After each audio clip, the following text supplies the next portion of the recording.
everybody? Welcome to Rivalz Racetrack. Clinton, Geoffrey, and Adam Ross here as we are every week, I guess we should say, because it's not exactly Tuesday, but, we tried to do something cool yesterday, but Mother Nature didn't want it to happen, so we can talk a bit about that, too. Should we? Because we're going to do it again next week, aren't we? You and I can't do it next week. We're scheduled to be doing dirt voiceovers for the TSN dirt races with Joel, which I was reminded of this afternoon, so... On the Tuesday or the Wednesday? Tuesday. Oh, no kidding. Okay. Well, yeah, let's talk about it then. We went out to Little Milton Speedway, where the next generation of Ontario racers are cutting their teeth, and it rained, not all the way there, but probably the last half an hour, and then it really came down. What a cool little facility out in the woods, Adam. We're looking forward to getting back there. They have a great turnaround on Tuesdays. Pretty much a lot of the same drivers that we would talk about that would race Thursdays at Oshweekend. So, cool little bull ring. Can't wait to see it in action. Yeah, neat facility. Very much like a field of dreams. If you've never been there, take someone who has been there, because you won't believe the driveway. You don't trust your own instincts driving down the driveway, because you have to make a couple of bends and go around a cornfield and through a forest. But it's pretty neat. It's pretty cool once you get to the facility. Yeah, I thought it would have been awesome to see it all full with teams, but we'll get back there soon. So we show all the teams. And it was going to be the Larry Gartley Memorial in honor of Curtis Gartley's dad. Curtis had asked us to come out. So we took a light crew out there. Adam and I were going to call the races, and Jack and I had a few cameras to put together production. So we'll see if we can't reschedule to get back out there. Tonight we're going to welcome Daniel Bois, driving coach extraordinaire, recently a Pinty's Series driver, formerly a K&M midget driver. So he's been up and down the ladder here in Ontario over the years. So we'll talk to Daniel about what it takes to be a good road course racer, and that'll lead us, of course, to our street course race this weekend at the Indy for the NASCAR Pinty Series, and we'll bring in our motorsports reporter extraordinaire and our co-pilot on a lot of these broadcasts. Todd Lewis will jump in. He's covered the IndyCar Series in depth for a bunch of years, and also, of course, the NASCAR Pinty, so he'll bring a lot of knowledge about what we're going to look forward to this weekend. We'll also jump down east and talk to Tim Terry, who's going to talk about the IWK 250 with us tonight, which is, of course, a major heritage race, as I would call it, in the east. And some other cool stuff, too. It's the premier stock car race in Canada. Prove me wrong.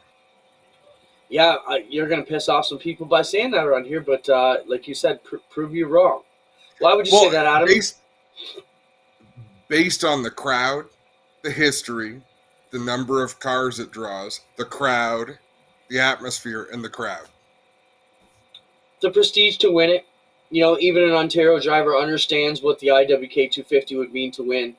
So that I think adds to it quite a bit as well. So we'll ask Tim Terry why it would mean so much to win the IWK 250. So we look forward to him. He's got his finger on the pulse of everything in the Maritimes, and pretty much everything east of Quebec, I would say, would be Tim Terry's territory. Tim Terry territory. There's a lot to say. And I would say to fans around here, imagine the grandstands at Delaware Speedway started off the end of Turn 4, went all the way to Turn 1, and then smaller stands wrapped around Turn 1 and Turn 2 and onto the backstretch for a little ways. Yeah. Jammed full. It was pretty cool. One day we'll get there. I think so. And it's not you don't take anything away from other events, but only one can be number one. Any day at the races is a great day at the races, but that's a big deal. Right on. We'll also talk about SRX coming to our recent broadcast partner, Rev, who we've gotten together back with this year. So excited to help them push that a bit. It's kind of touching some of the boxes we have going on too. So being dirt associated with us too. So I'm excited to see how that comes apart. And there are a few things other. While we wait for Daniel to join us, Spencer, I sent you those 3 screenshots in a row, the ones I asked you to put up. So this is off social media, Adam, and there's been a lot of toxicity on social media, and I think we want to start by talking about this post. This brought up some great posts, and every once in a while you get some, a few gems off social media. So Johnny Petrozelli off, one of the social media things I read. Let's read along. A lot of tracks whining right now about negative social media and crowds. A lot of the tracks are still running 8+ features at midnight. Still back 8 promoting like it's 2009. with horrible third-world bathrooms and concessions that food trucks would put to shame. Half the tracks I go to haven't posted an Instagram or Twitter in the past 6 months. None do video channels or podcasts. I can't remember the last time I saw a poster for a speedway in my small town in a diner or an auto parts store. Figure it out. The race teams and small businesses had to. If they didn't adapt, they got shut down, replaced, and the customers don't miss them when they got on their apps. So far, Adam, you with me? You agree, right? 100%. Okay.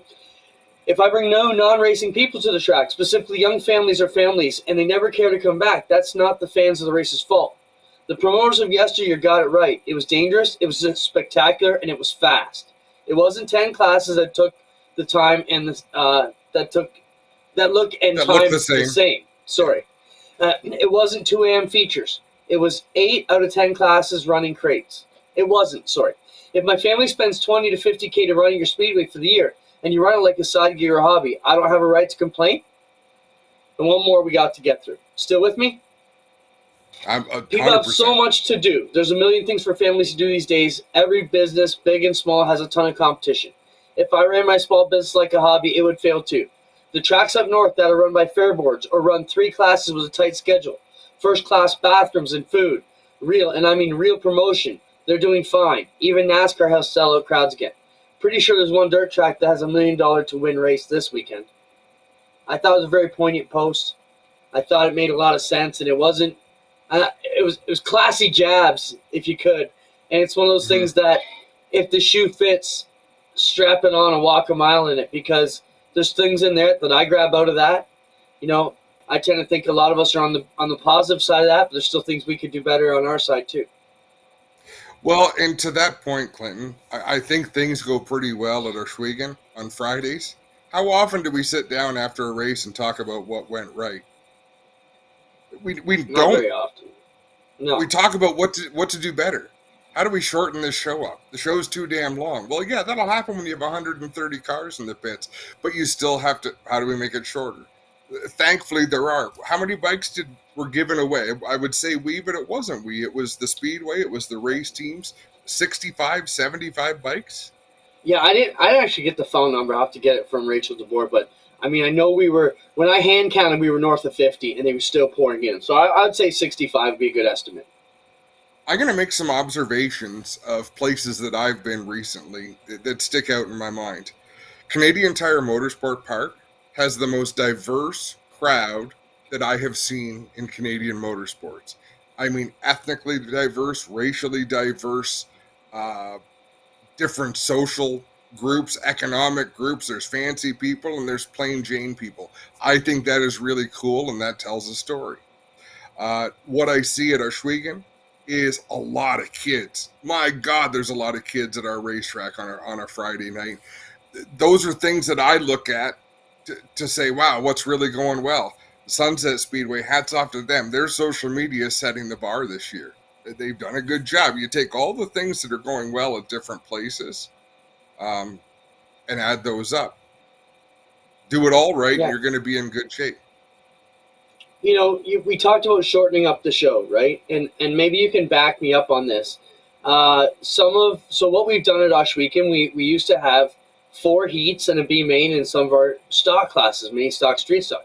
We've gone to this new twin qualifier setup where we're running 2 semi-qualifiers, splitting the field in 2, and the top 10 in each qualify for 20 cars. We'll take 8 out of the B, or the last chance qualifier.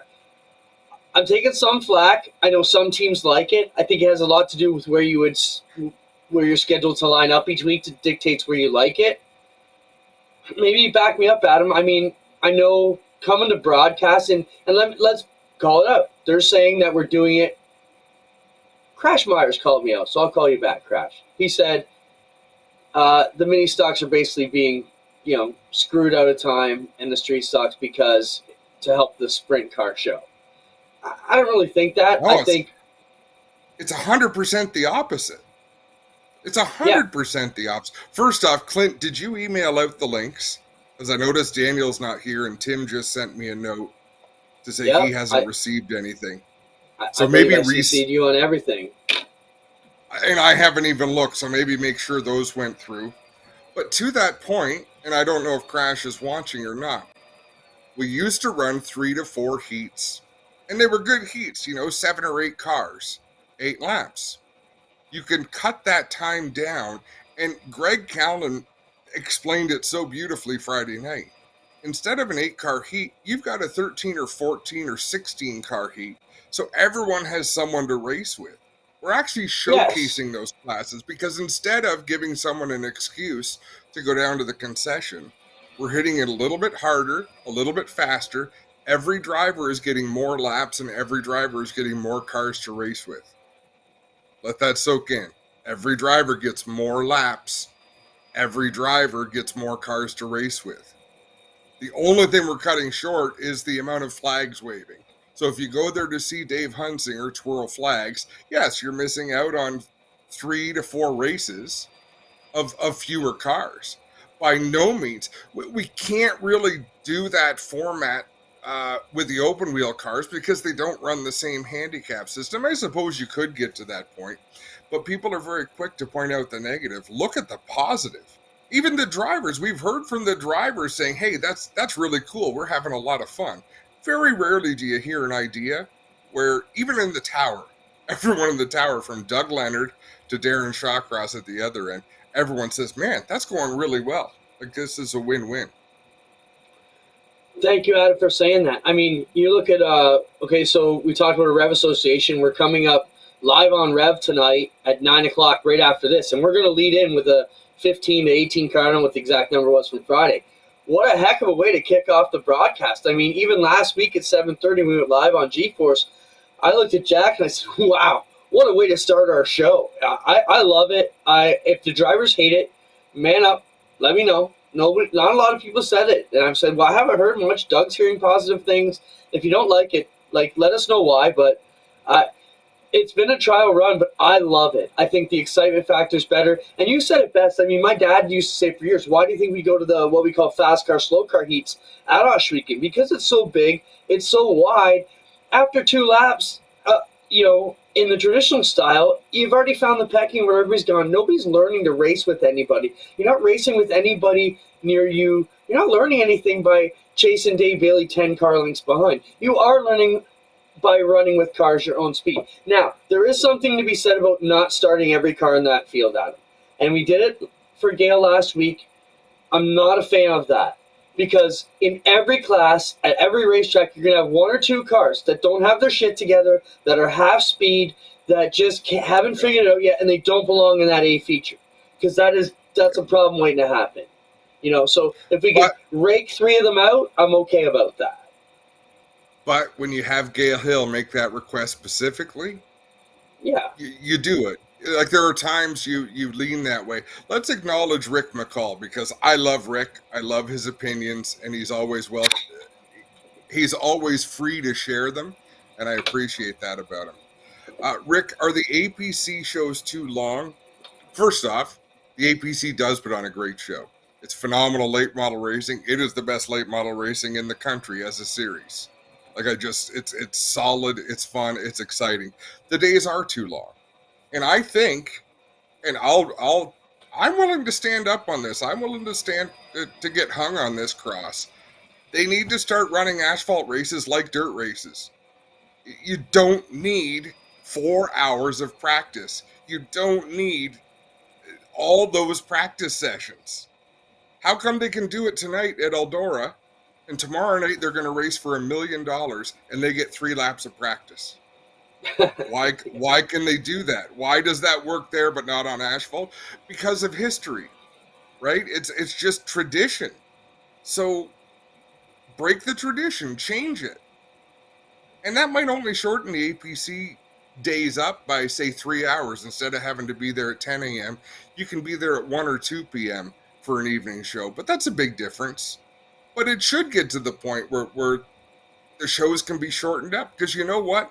There is not a single professional race car driver in the APC series. There's a hell of a lot of professional race car builders and people who work on race cars for a living. You're only supporting them by giving them all that practice and all that fine-tuning. And good for them. I'm happy for them. They're not going to be out of a job. But I'm just saying it doesn't make... At what point does the fastest car become not the fastest car because they got 2 hours of practice? Yeah, I'm with you there. We've seen it. Go out, make sure all your stuff's together, not falling off. And I mean, I did grow up on dirt like you, so I never made sense to me to see them go at it that long. When we're trying to set up our cameras all day long and they got 2 hours of practice, we're like, come on, we need to cross the track. 30 minutes can make it tough on us sometimes. But hey, I just sent all those links. So Tim, if you're watching, Daniel, if you're watching, I just sent it to Daniel both on email and Facebook Messenger. So hopefully he's got it. Do you have that SRX promo ready to go, Spencer? We can run that in the meantime. Or we can also go to our Burger Barn video of the week. So let's take a look. We're coming up on Rev tonight at 9 p.m. with our Full Force broadcast. Of course, Humberstone's going to air at 9:05 on the G-Force home channel on YouTube. But Full Force from Mush Weekend Friday night will kick off at 9 p.m. tonight. And our friends at Rev TV have also picked up SRX. So let's take a look at their promo. Thursday Night Thunder is back. Start your engine! 12 drivers, equal cars. Green flag, and we're racing in the Camping World SRX Series.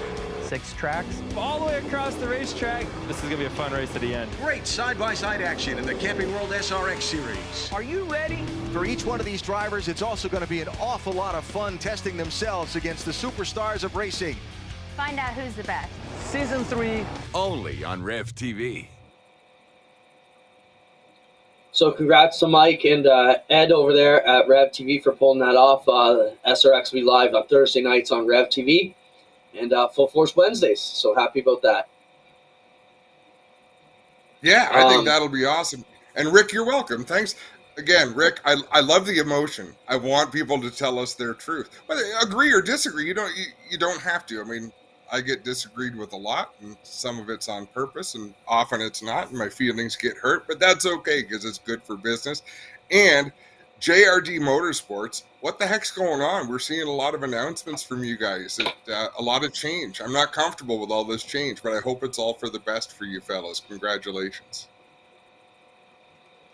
So Daniel says he's having trouble with the link I'm setting, so let's try this once again. So we'll let Clinton do that. We've got an exciting week. Again, focus on the SRX, Thursday night racing. You go to a night where you have very little competition and the world is watching. That's what I love about this week's NASCAR Pinty Series race. Everything is on the Friday, which is free. You can go to this race, make a donation to the Make-A-Wish Foundation, and it's an optional donation, and walk right in and enjoy one of the most exciting races of the year. These have rarely, knock on wood, rarely been duds, and I understand we've got a big car count showing up for Friday and a lot of good equipment. Daniel Bois being one of those drivers. They've got their stuff together. They did a little bit of testing out at Toronto Motorsport Park. He was happy with what the car was doing. So it's fun to have all of our top-notch drivers and a couple of spoilers, like when Robin Buck used to show up for those races. The ringers that come in and keep everyone on their toes. So that'll be a bummer if Daniel can't join us. Hopefully it sorts out. No, we're working on it right now. I just brought him into a group with Spencer, so Spencer can maybe let me know if something's wrong. In the meantime, Spencer, how about we run that Bobby Pierce video while we wait? Because this is something that Adam probably wants to be silly and argue about stupid. Before we watch it, who won the race? Don't tell me. I want the fans. Who won? Who wins the race we are about to watch?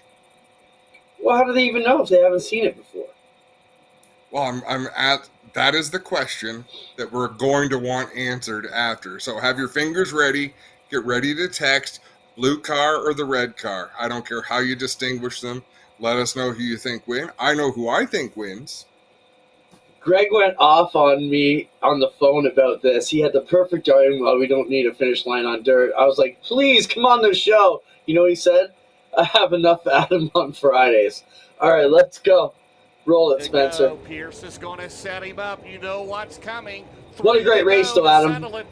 Both these guys rubbing the rail. Turn number 1, Dustin. Does he wait until the last lap, or is he Those 50 G's on the line? Do you have to take that run when you got it? Hudson O'Neal a little bit better that time. Here it comes. Turn number 2. This time by 2 laps to go. Bobby How do you not love dirt race? Look, scrubbing the paint off the fence. Oh man, you know what's coming. He's going to try to set him up. I wonder how much balls it takes to do that. Well, Because that 6 wall- inches too far and it's over. But is that wall a comfort? Or is it... Hold on. Look at the lead Hudson O'Neal had when the white flag came out. He had him by 10 lengths. Pierce, here comes the slider. He drives it in deep to 3 and 4. He slides up the racetrack. Hudson O'Neal drives under him at the line. No. Photo finish. We will have to wait for the official call from Lucas Oil late model dirt. Now, Spencer, did you grab the video that has the slow motion built into it? This is the finish of it, so if you just let it play out, it'll show up. We're going to step in because we do have an official ruling with the Lucas Oil Late Model Dirt Series officials. So watching that race live, I thought they got the call right. When I watch the slow motion replay is when I start to really look and think, you know what? No, that's not right. Why is it right? Where is the scoring line? Thank you, everyone, for participating, and it's a fairly 50-50. Clinton, where is the timing and scoring line? Do you know? Not at that track. It's about 10 feet. It's about 10 feet or more towards the turn 4 end of the racetrack from the flag stand. So here we go. Spencer, as soon as we can see the flag stand, stop it. Okay, look it. That flag stand is perpendicular to the racetrack. Okay? So no matter where the camera is from, wipe that shit-eating grin off your face, Clinton Geoffrey. All that does, so they are virtually neck and neck. Spencer, as slow as you can, frame by frame. So they have just crossed the timing and scoring line, where the red car is ahead. But guess what? They're not, Clinton, are they at the start-finish line yet? Or is that the start-finish line? Again, it's wherever the cars are picked up every lap is your start-finish line. No. Now, that is how it works in rally racing. In an automobile race, it is the first part of the first flipping car or body or horse or chariot that crosses the leading edge of the start-finish line. It is not the transponder. We do not rally race. The blue car was ahead when they got to what everyone in their logical brain would assume is the start-finish line, because it's where the flag person stands. We don't do time trials are time trials. Races are races. We watch races, and our eyeballs, these two things, want to see who won the race. They don't want to see a stopwatch. They don't want to see an electronic scoring line. And the officials called it correctly. It's the rules that are wrong. Doug calls it correctly. The rules are wrong. It has to be, the finish has to be visual, because everyone in that place got robbed of who actually won the race based on how we have scored races, whether you're Jesse Owens in the Olympics or whether you're Dale Earnhardt in a NASCAR stock car. It is the leading edge of the car which crosses the line under its own power, the leading edge of the start-finish line. And listen, I've been arguing. Here. Let me break it down for you. In a perfect world, if the transponders were on the exact same spot of every car, from the nose of the car to the exact same measurement point back, it'd be simple. We have 10 different types of cars that race on every track that we race at, all with different wheelbases, all with different safe places to put the transponder. Even if we measured the perfect distance from where the transponder is held on the car, and let's break this down a bit further. You agree we need transponders, right? Yes or no? We need transponders. Okay, hold it there. Do you want me to save you? Okay. If you have to calculate the exact point to make sure that the nose is, and I get it, it'd be cute what you're asking for. It would. But it's not the same on every car. So things are going to be different. And what for 20 years, we've watched cars come across the line side by side. And as soon as they cross, we all look at the scoreboard to see what numbers pop up. I'm okay with that level of excitement. How's that any different than a photo finish where we see the picture? You get it right there, boom. Because 2 seconds later, science says who so won. Why don't? Okay. Then why go to the race? Just stay home and watch Race Monitor. Well, a lot of people do that. Yeah, and that's lame. Here's why. So what are you saying? You're saying the nose has to. Not the nose. It can be the roof of the car if they're coming over upside down. You have to put it back to a decision on who crossed the line first. So the argument is, okay, how do we do that? How do we do that on dirt at Oshwegan, ass? How do you do it? Dude, we got 150,000 forms of media. We have video, we have photographs. Put two markers. Put a marker on the outside and a marker on the inside of the track. Two little orange flags. But what I'm saying though, Adam, it's so easy. So you're saying we should go off the science of the transponders every lap, except the very last most important one where sometimes it pays up to $50,000. Yes. Get it right. Get it right on the money lap. Clinton, so you want to take science and put it to a judgment call? That's the dumbest thing I've ever heard in my life. Yes, it is. I can't even believe people are siding with me. The track, it's science.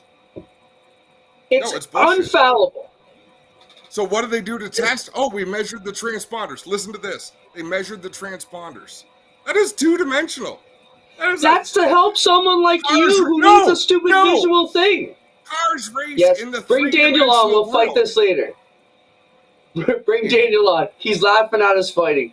We already waited a while for him to get him on. Todd Luke's going to be joining us too. Daniel, welcome to the program. Daniel, do we need a visual line or can transponders be the be-all, end-all? I think in this situation, I'm going to stay, neutral here, Switzerland, because you guys are pretty heated about that. So you guys both make great points. Wow. Well done. Yeah. Well done, Daniel. You rose above. I got a first question for you, Daniel. Sure. So, what's the first thing as a driver coach, or what's the most basic mistake we're all making when we're driving on the road course? Depends on what your discipline was before. If it's somebody that comes from a dirt discipline, it's usually driving it in way too deep and just chucking the car into the corner. If it's somebody from an asphalt oval background, they do the opposite approach. They don't drive it in deep enough. So depends on your discipline. Oh, that's a cool answer. Daniel, how frustrating has it been to have the speed you have in your car? You only get to race a few times a year where you can go out there and contend, and to have something like being down a cylinder or some sort of silly mishap rob you of a finish. How much does that eat at you? How hungry are you for this Friday? I'm really hungry for Friday for sure. I love that track and that layout, and I know I got a good horse under me, and it's gonna. If everything stays together, it'll be a good night. But I can't be too frustrated with the little issues that we've had this year, because, like you said, we've had the pace. When we look at the lap times and things like that, we know we got speed, and the luck will follow eventually. I'm lucky enough to actually be in the situation I'm in right now with two owners that are willing to put me behind the wheel of their car. So at the end of the day, it's first world problems. Daniel, let's talk about the positivity. When I see that group at the track, I never see them anything but cheering, high-fiving. It seems like it's all sunshine and rainbows coming out of your pit stall. Is that a safe assumption, or are we reading it right from over the fence? No, you're absolutely right. We've got a great group of guys that are just happy to be involved with this series. It's such a, high-end professional series that we all just kind of feel lucky that we're there, and to just, be able to run as well as we have been running is kind of a surprise to a lot of us as well. So everybody's happy, having a good time. Just ride the wave. Daniel, talk to us. and paraphrase, bring this down to make it tight, but talk about your life in racing. And could you have imagined getting to this point in the road that you've taken to have this opportunity? No, it's definitely a unique situation I'm in for sure. I started off with Adam. You remember back when I raced the TQ midgets, and did pretty good there, and it all just came from my dad couldn't drive one night. He was racing in the TQ midgets. He ended up getting the Sauble wobble on the Saturday night and wasn't able to run on the Sunday. So I somehow found my way in his car, and it turned into me racing in that series, and then racing for a lot of really good owners, and which then brought me the championships and lots of wins. And with that deal, I kind of just lucked into becoming a driver coach, because Robin Buck took me under his wing and said, I see something in you. I like you speak well, you articulate what the car is doing well, and you could coach this. You'd be a good coach. So he brought me under his wing, and pretty much been Robin's right-hand man for the last, I want to say, since 2011. So with that has come, a lot of the truck series guys that have come up to CTMP, through Robin, through Scott Steckley actually got me my first client with Jeb Burton at CTMP, and I taught Jeb how to race on the road courses. And then over the years, it's just turned into more and more and more, and then became a test driver for some of the teams to be able to test their new setups. And same thing, like just coaching out at the track. I met Jeff and Dominic out there. They were doing track days, and they said, well, what would it take to own a NASCAR team, and how do we get involved? And, we want you to be our driver. And then it just snowballed into this amazing deal that I have that, you're lucky every day to be able to do this. And then to do it with guys that have turned into my two best friends, like, bunch of best friends going out and racing. Daniel, we talked a little bit about, I think it was at the winter general meeting, about, you help a lot of the teams in this series, but you also don't want to be stepping on toes with the other owners or trying to make it feel like you're jumping in there. Talk about maybe riding that balance from really trying to be the driver coach, but let the other teams know, look, I got a good deal. I'm not trying to encroach on nothing. I'm really trying to help out. Yeah, absolutely. It's always a tricky line you have to ride, where you don't want people thinking that you're trying to poach their sponsors, you're trying to poach their team, you're trying to say, I'll do a better job than that guy and get in that ride. I've tried to tell everybody from the get-go, I've got a great deal. I'm not looking to change that deal. I'm just here to help if I can help. Some guys don't need the help, and that's great, but some guys need a little bit of help with these are tricky gearboxes in these cars, and to really get those sorted out, I find that's where I seem to help the most, is kind of just teaching how to properly downshift without getting lots of wheel hop, things like that. So yeah, like you said, it's a tricky line when you're mixing, obviously we have an affiliation with 22 Racing. So when I work with other drivers that drive for other teams, you don't want them thinking you're in there looking at their setup and you're looking at that. To be completely honest, I wouldn't even know what I'm looking at to begin with at the setup. So, that's not much different than being an announcer, Daniel, because I'm in every pit over the course of a day and seeing things that they might not want to, but again, I don't have much mechanical ability. I want to ask you about your opinion on the Toronto schedule. What's your thoughts since they moved everything to the Friday? And is that a home run? Would it be better to be there on the weekend? What do you think? For me, I like it because it's nice as a driver coach, I have clients I'm working with on the Saturday and Sunday. So I'm coaching a driver in the FEL series in the GT4. So, my day job can continue on Saturday and Sunday. So personally, I like it. I also find I adapt quickly. So I need 2 or 3 laps and I feel like I'm where I need to be. So for some of the new guys coming in, not having as much traffic or as much track time helps guys like myself who I don't feel like I need a ton of track time to kind of get to the pace. Obviously guys like Andrew and Mark Antoine and Kevin Lacroix and stuff like that, they're going to be lightning fast no matter what. But I feel like I can get up to that 90% level pretty darn quick. So I like it. But for some of the rookies, I could see why they wouldn't like it. What's the difference between the street course and the road course? Like, do you have any advice for these drivers? Because it's got to seem like tunnel vision driving down those narrow streets with the fence and the walls. You know, even for the drivers who are maybe road course veterans, that's got to be something striking for them.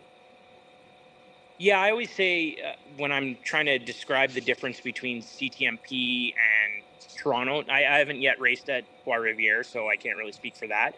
But between Toronto and CTMP, I find Toronto suits my driving style a little bit better. I feel like I'm pretty good in the braking zones, good with my downshifts. It's a technical track, so I like that. Now, CTMP, I spend every day there coaching, but I've always said that CTMP is a very good track for an oval driver to come do his road course debut, because it drives a lot like an oval. You really have to get the car in yaw and drive it center off with a little bit of angle, slip angle to it. And it's all about momentum and keeping your speed up. And that's why the oval guys do so well at CTMP. But then you'll see some of them will come over to Toronto and really struggle, because you essentially have to get the car as close to wheel hop as possible to maximize your braking zones without going into the wheel hop. And then when it's going to happen, you're going to get the car in wheel hop if you're driving hard enough and fast enough. Knowing how to settle the car down while it's in wheel hop and still make the corner is what separates the really good guys from, the average guys. I feel like I just went to school for a sec. Clint, should we be taking notes? I'm laughing because I felt that tear on a video game, like back on GT5, where you get the wheel hop and going. I can't imagine what it's trying to be to. And I'm assuming, Daniel, the only way to get out is either shift or lift off, right? Like, let it get trashed again. How do you get out of that? There's a few different methods. I'm still a right foot braker, so I right foot brake, and I use the clutch to kind of help myself out. Now, there are some places where I'll revert back to left foot braking, but in the heavy braking zones where wheel hop is prominent, I'll get into there. And if I feel like it's starting to do that, I play with the clutch a little bit to settle it down. I was actually testing a guy's truck today at CTMP, and I experienced a bit of wheel hop going into 9, and I couldn't right foot brake in that truck. So in that situation, I just popped it into neutral very quickly, and it settled it down. Then I grabbed a gear and I kept going. So it settled it down, saved the truck. And then I realized, okay, too hard, can't go in that hard, and maybe make a brake bias adjustment. Maybe just know that I have to back up the corner a little bit. So there's a few different things, but a lot of guys will say, oh, you just tap the throttle and that will bring it out of wheel hop. But my theory on that is, if you tap the throttle while you're in wheel hop, you want to be slowing down at that point. You don't want to be speeding up. So my secrets are usually either clutch or popping in neutral. Huh. That's fascinating. Yeah, it's different. Daniel, we'll let you go. Yeah, we'll let you go pretty soon. I want to know what your goal is for Friday. What'll make you happy? Clean race. Like, obviously for our little team, a top 5 would feel like a win. That would definitely feel like that'd be our best finish. We'd probably be celebrating like we won. Might embarrass ourselves a little bit, but we'd have a good time. Top 10 is always good. I think that's about where we should be for a new team and the equipment we have. If we're in the top 10, means we're competitive with everybody in the top 10 is very, very good. Anything out of the top 10, I consider that a bad day. It makes I wouldn't be happy with that. But anything in the top 10, happy. Anything top 5, that's a win for us. Daniel, I got one last question for you. You said your little team and your equipment. What are you lacking? Is it motor? Is it chassis? What do you need? It's experience. It's experience on all fronts. I've driven so many different kind of cars in my life that I kind of just learn when I get out of the car, I just say, that's good.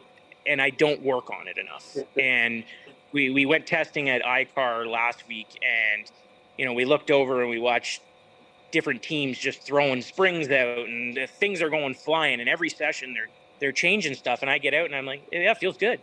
And they're like, okay, what else? What can we change? I don't know. It feels pretty good to me, because I'll drive it however it is. So I need to get better communicating with my crew chief what it needs to get that last 2-3 tenths of a second on a lap. You know, the team needs to get a little bit more experience when it comes to the processes of preparing a car and make sure it's going to last, and just, you know, little things. So on all fronts, we need more seat time, more experience, and we'll get better. You know, we have the best motors you can get with Robert Yates Racing, so we have great spec motors. We have a great chassis under us with a McCall chassis, you know, pretty much prepared by 22 Racing, so it's not lacking the car. It is an older car. It's a 2015 chassis, but the metal doesn't know how old it is, so it as long as it's set up right, it should be fine. So I think the car's there. I think the motor's there. I think it's a little bit of driver, a little bit of team, and we'll get faster. Well, we look forward to seeing what you do with it, Daniel. We'll see you in a couple of days, man. Thanks, guys. Appreciate you having me on there, and you guys are doing a great job with this podcast. Thanks, Daniel. Thanks for stopping by. Thanks for breaking up the fight. Let's bring on Todd Lewis whenever you're ready, Spencer. Todd Lewis is going to join us, and now also tell us why you fans need to get back there. And look, as soon as we get Daniel off, Fran's throwing barbs back out. Let's fight some more. Todd Lewis, you going to referee, or you going to want to fight both of us too? Pick your battles, brother. I'll listen. I'll fight with you. I'll listen. I'll fight with you. Doesn't matter. I'm good. Whatever you want. As long as it's only on the microphone, right? Like yes, I don't absolutely. do this for sport. I don't do this for fun. I do it only for the entertainment value. So I'm a lover. Good debate. I'm a peaceful man. There you go. I like good debate. I like discussion. I like exchange of ideas, as passionate as you want to be. And you know what? At the end of the night, you might shake hands and say, yeah, you know what? We're going to agree to disagree. I always agree to disagree with Adam. Yeah, now you know our relationship, 25 years strong. Todd, why should fans come out to the free event on Friday and check out the NASCAR Pinty Series first? And same question we asked Daniel Bois. Was it a good move to move it to Friday, or would it be better situated on Saturday like it used to be?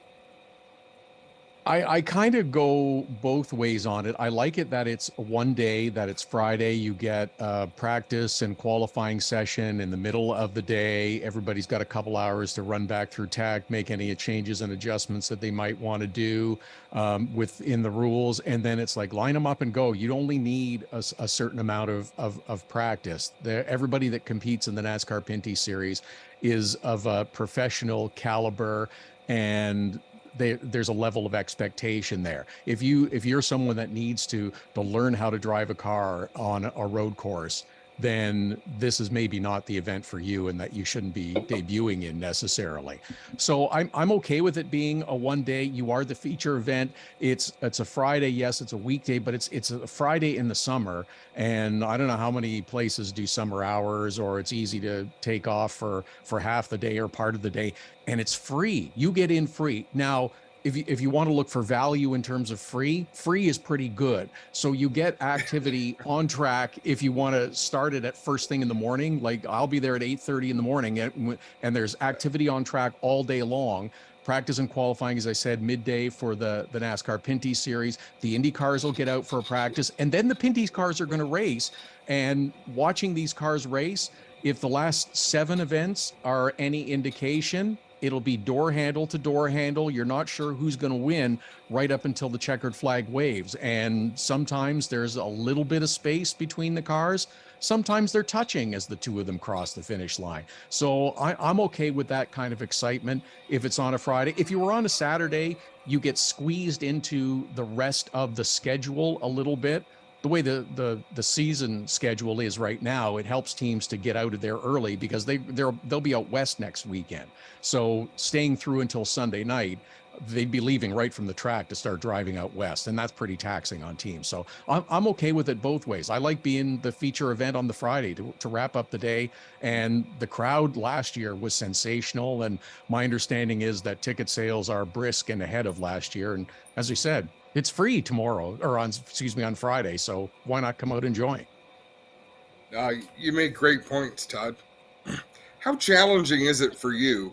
You work all 3 days of that event on the PA. How hard is that for you to switch hats, get into your Todd Lewis pit reporter role, and then to your Todd Lewis PA maestro role, where you got to be up for 3 days for that. Is it a challenge physically? It's a challenge that I willingly accept, of starting first thing in the morning and going right until the end of the day. I got all my papers and notes that in front of me that I've been working on for the last couple of days too. So it's great. It's fun. It's I always say to people when they say, "Oh, that's really cool," I say, "Yeah, it'd be as long as I can keep doing this and not have to get a real job, I'm okay with that." So occasionally I might have to pop a few lozenges, drink a lot of water, but that's a small price to pay to get to enjoy all the racing and activity out on track.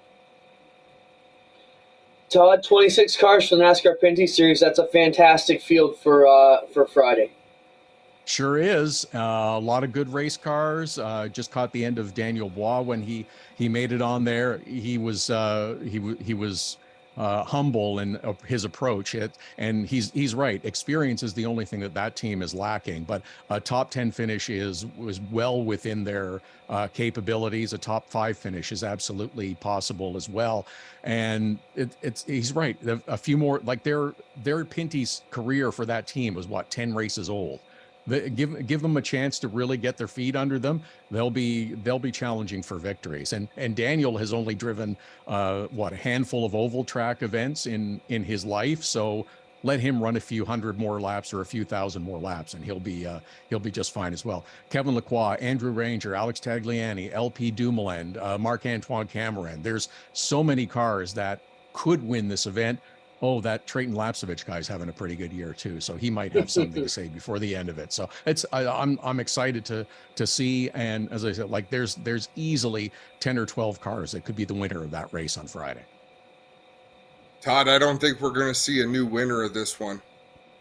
Kevin Lacroix, Tagliani, and Andrew Ranger are the only 3 that have won in Toronto, and I think one of those 3 are going to take it this weekend too. Am I right or am I wrong? Cameron has been very good in Toronto, but he said himself, he's pushed himself too hard, and he's made mistakes and he's let it get away from him. I think there's a real chance that he could finally get it this year. He's been fast, he's shown speed, he's led laps, he's been out front, but for one reason or another, it's gone away from him in the race. So I'm not willing to hand it to one of those 3 necessarily just yet. Right on. For our fans out east, we still have Tim Terry on the line. He'll be joining us shortly here.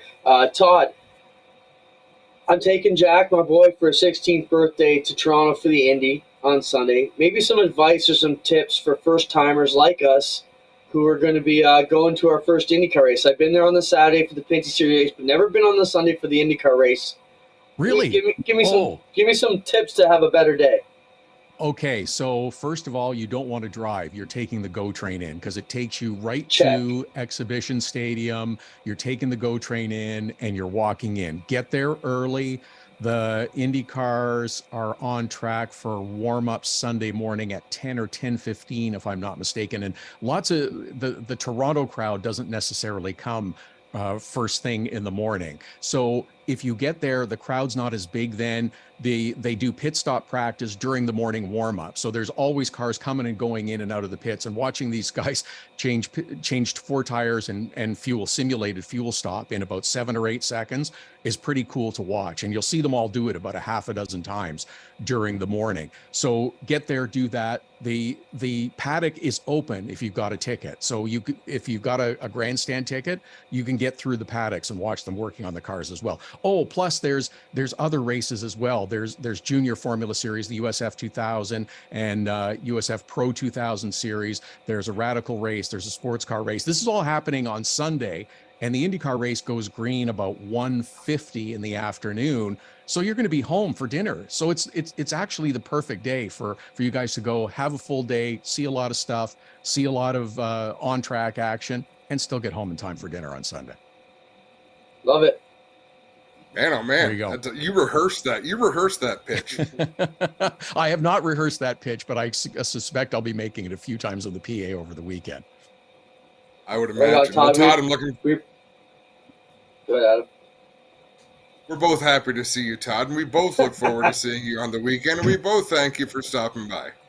I'm happy to see you guys all the time too. Have fun. We'll see you on the weekend. Enjoy it. Thanks, Cheers. Todd. Whoa, what a whirlwind 50 minutes it's been. Now we're going to fly as hard as we can down to, I think he's in Nova Scotia, isn't he? You'd never Tim know Terry? where Tim is. He's headed towards Nova Scotia because that's where the action is this weekend. He might be there. He might be in Newfoundland. He's somewhere without hydro, it looks like. He might be in a cave. Let's bring him on. Wow. Are you in a tent? Yeah. No, I'm not. We have one light behind us. That's about it. That's all you got. That's cool. Hey, we're just happy to... Yeah, very last minute. Tim, I suggested at the top of the show that the IWK 250 is the premier short track race in Canada. Was I blowing smoke, or do you think that's the case? I think that's accurate.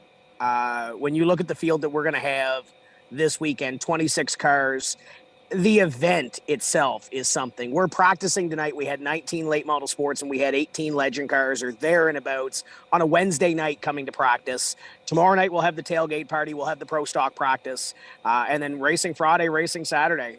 It's a full event experience. It's one of those events that you really have to get out to. And then as a racer, it's Riverside. It's the biggest event of the season. You can't go wrong with it.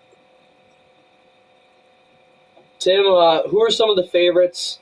You know, we just rhymed off 3 or 4 who could probably win the Tiffany Gate Grand Prix of Toronto for the Pinty Series. Who are the top 3 or 4 teams maybe that we should be watching for if we're watching? You look at the last race that we had here, and obviously Nicholas Noggle was the winner at Riverside, was the winner at Scotia a couple of weeks ago as well. So you'd have to believe that Nicholas Noggle is probably the one to be on top. Donald Chisholm was really, really quick here when we were here in June. Russell Smith Jr.'s due. Craig Slonwhite hasn't won a race this season. He's the defending champion of the series. Greg Proud has been quick every time he showed up. List goes on and on. Carson Hocevar is here, showed up here earlier tonight. So list goes on and on. There's 26 cars in this field, and any one of the 26 cars under the right circumstance could go to victory lane this weekend. Tim, how well do the ringers do? Like, they've brought in some names. I think Joey Logano's been there. I think Brad Keselowski has been there. How well do they do in this race? Both of those guys that you just mentioned ended up on the podium when they were here. Kenny Wallace won the race. Regan Smith has won the race. Mike Skinner didn't do well last year, ended up in the pit area before the race was even completed. Mark Martin's been here before, didn't have the greatest of runs, but still put up an effort in that race car. So there's a few that have done really well. Regan Smith's won it. Kenny Wallace has won it. Joey was on the podium. Brad was on the podium. Almirola's been here. David Ruderman's been here. It's been a mix of drivers that have shown up and done well, but there's only been 2 that have actually won the deal. Where can fans in Ontario maybe catch some coverage? Is there anything, Tim? I mean, Race Time Radio usually does it. What more can you tell us? Where can we find information to follow up?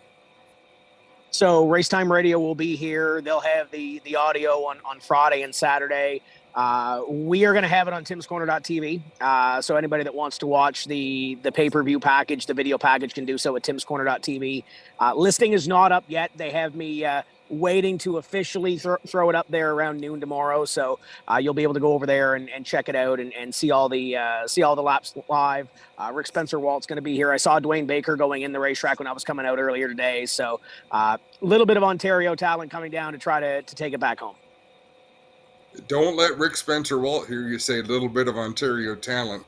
That man will pick you up with one hand and set you where he wants you. His hands are bigger than your head.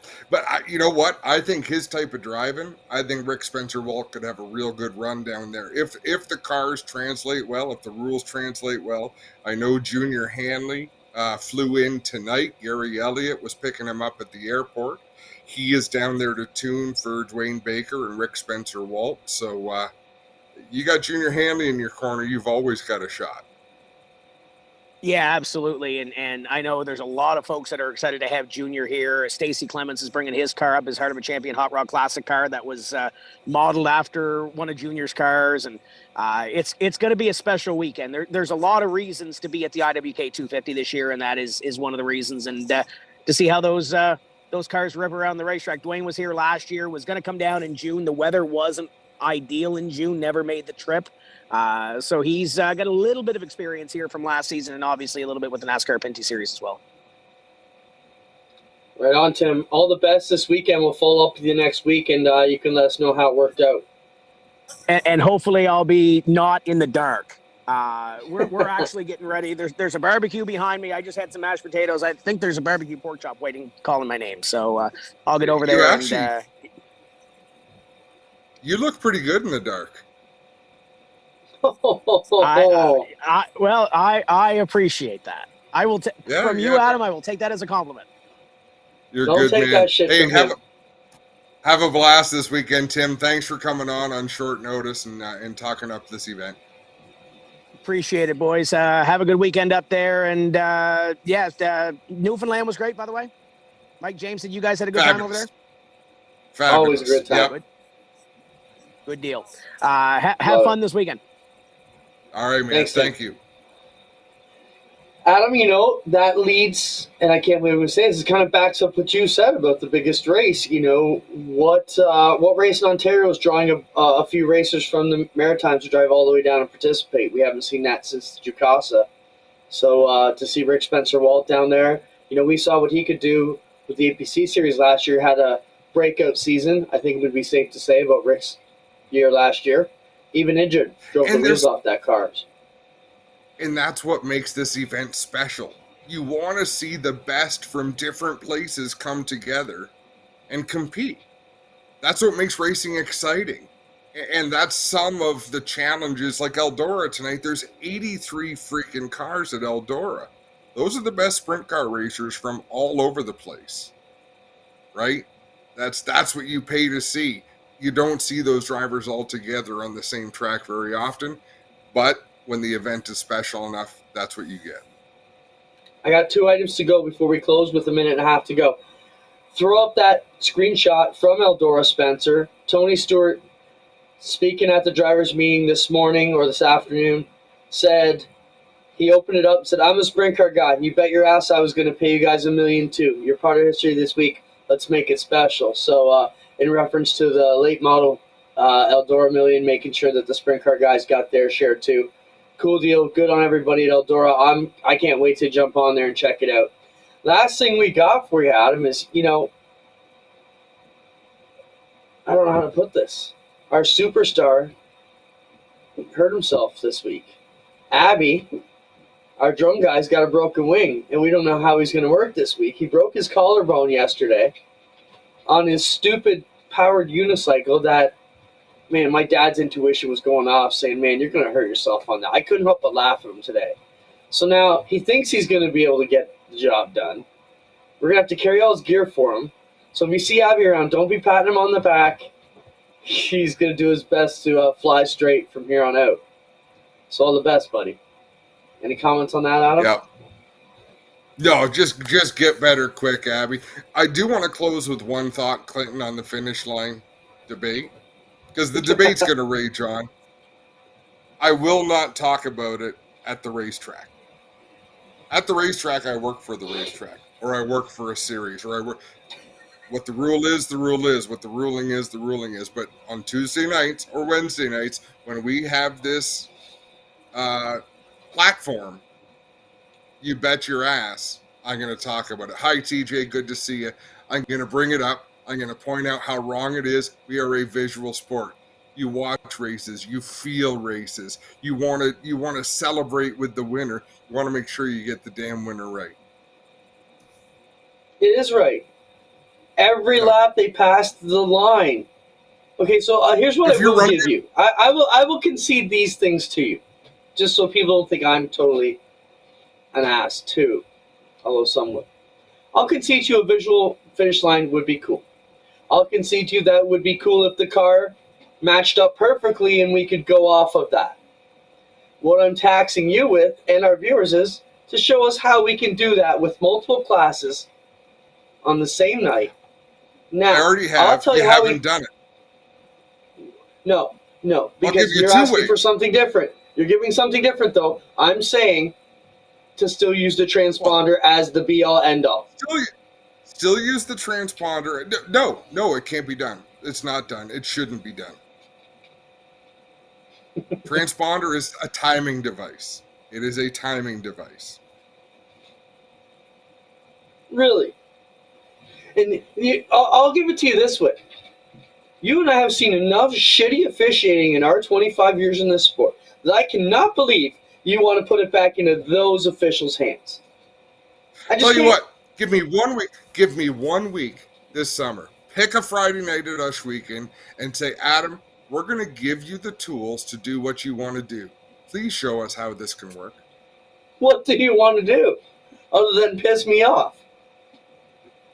We're going to put a laser line off the flag stand. Okay, we've talked about that, yes. And we're going to put 2 flags, 2 visual marks, one on the outside wall and one on Victory Lane on the inside, that no matter where a photo or video is taken from, that visual plane gives you the line that you would use. It's not rocket science. You can snicker all you want. I'm going to kick you in the junk next time I see you, because that's how mad I am. I love it. It's been a great show. Let me do it. Let me do it 1 week and show you. And I'll use my telestrator, and we can have all sorts of fun getting it right. Oh, this is too funny.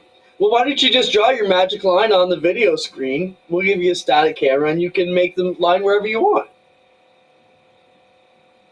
Listen, get more and more. I'm actually getting simpler and simpler. You're getting more and more ridiculous. There should be. Thank you. Yes, it's like the ribbon at a marathon. Okay, well, you hold one side, Carter can hold the other, and whoever drags the ribbon to turn 1 wins the race. That'd be funny. All right, I'm getting out of here. I got chicken wings to eat. I'll talk to everybody soon. Yes, Don't sir. forget, Rev TV has started 3 minutes ago with full force. Humberstone, if you're looking for that, is coming up live on GeForce right now. Tomorrow, SRX. I am so partner Rev. shocked.